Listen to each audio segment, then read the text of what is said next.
Hi, and welcome to day 5 of the I keep forgetting the name of this series I'm doing. So yeah, we're diving once again into the wonderful Christmassy world of Tool. As you can see, I've actually changed my jumper for this episode because I don't want to look like a dirtbag who never cleans, even though if you look at some of my videos, I've clearly got greasy hair and put zero effort into my appearance and broadcast it to tens of people. And yeah, just coming from work, couldn't be bothered really setting up properly, got no pants on, and as you can clearly hear that lovely leg slap, let's get another 2-all beer reviewed. Still not festive-y at all. Hopefully that will change. How many times do I mention that? So today we are looking at number, you can't see that because it's off camera and I've lost a little slip of paper. Today we're taking a look behind door number 9, and that beer is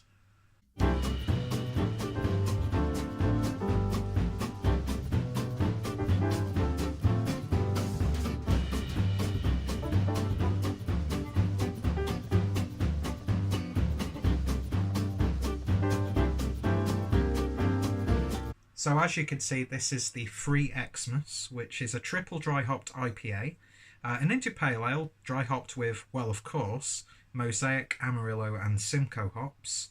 And yeah, brewed at De Prof, as you would expect, although 2-all are now actually opening up a facility in Denmark, which is always good to hear. Yeah, so this is clocking in at 4.7% ABV, so another sessionable pale beer.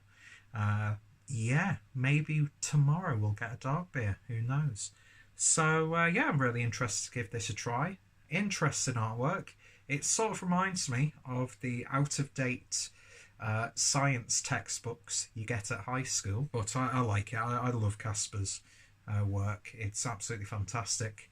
And yeah, just a plain bottle cap with the best before date of the 28th of the 8th, 2020.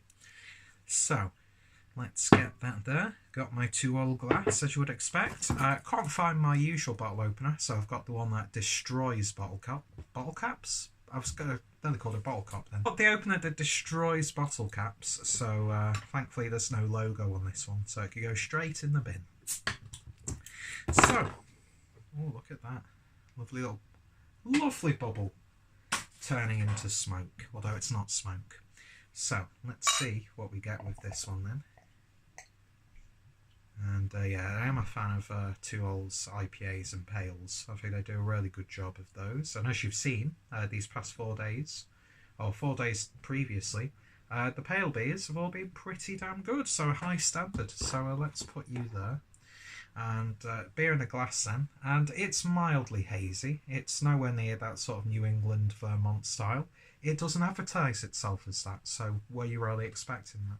But yeah, lovely sort of a amber, goldy, orangey look to it. There are little bits and bobs floating around, but not too much. Yeah, looks really, really good, like a classic IPA. And the beer poured for about 2 fingers worth of a slightly tinted white head. And it's a potent smelling beer. Not too sure when this was bottled on. I'd imagine somewhere around August if they're putting that month on the date. I'm not sure what policy 2-all uses with their dating. But as I said in previous videos, I can't imagine they put old beer into an advent calendar and expect people to buy it. So I still have faith, and it does not smell like it's faded. Do you know what that reminds me of? That reminds me of like the gentle IPAs that I was getting into when I started drinking craft beer. It's also smelling a lot like a lot of the German IPAs that I was drinking whilst I was in Regensburg. Very simple. You get a mixture of citrusy notes. You get a little bit of a tropical finish. A sherbety. It's got a nice zing to it. Lovely golden malty tones coming through as well. But yeah, it smells really good. So let's give it a taste. Cheers. Smelling like a perfect after work drink. So let's see if it tastes like one. Cheers, guys.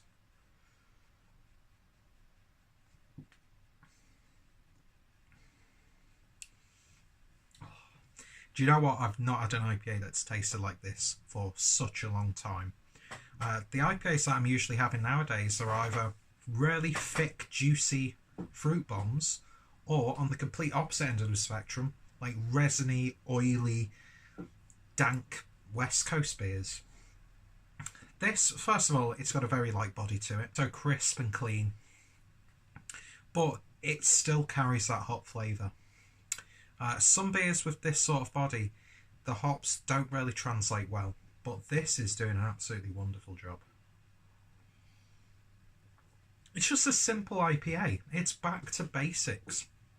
It's not going to blow your mind. It's not that exciting. It's just a very solidly brewed beer. Sherbety, zingy, it's got a little bit of a kick to it. Wonderful hoppy profile for a beer of that body and ABV. All the hops complement each other perfectly. The tropical, I'm sure I've mislabeled a hop on this when I was reading it out. So Mosaic, Amarillo and Simcoe. You get the dank sort of like cat litter vibe from Simcoe. And the Amarillo and Mosaic give you this really nice tropical bit, but there's an underlying citrusy tone in there. And this is one of those beers that ABV, that mouthfeel, you're going to just devour bottle after bottle, pour after pour. It's just one of those simple, don't think about it too much, back to basics, throwback IPAs. And I'm all for that. Perfect beer from doing a shift at work. And these beers, they're not lasting long at all. Plus, I don't have to feel the pressure of holding myself back because I don't need to get thumbnails because I've got abstract Kasper Ledet style thumbnails which look really cheap. So they don't look like Kasper Ledet artwork at all. Yeah, it's simple. Not too sweet. There's a lovely gentle hoppy bitterness there. Some people might consider this a bit of a safe IPA or a little bit boring because we're used to big bold flavours now. But for me, that is just hitting the spot perfectly. I can get the flavours, I can pick out different tones, excuse me, but at the same time, I can just drink it and enjoy it. Yeah, the flavour really lingers as well, and there's this lovely sort of like melon character coming through right on the back end after you get that little bit of a gentle grapefruit-like bitterness.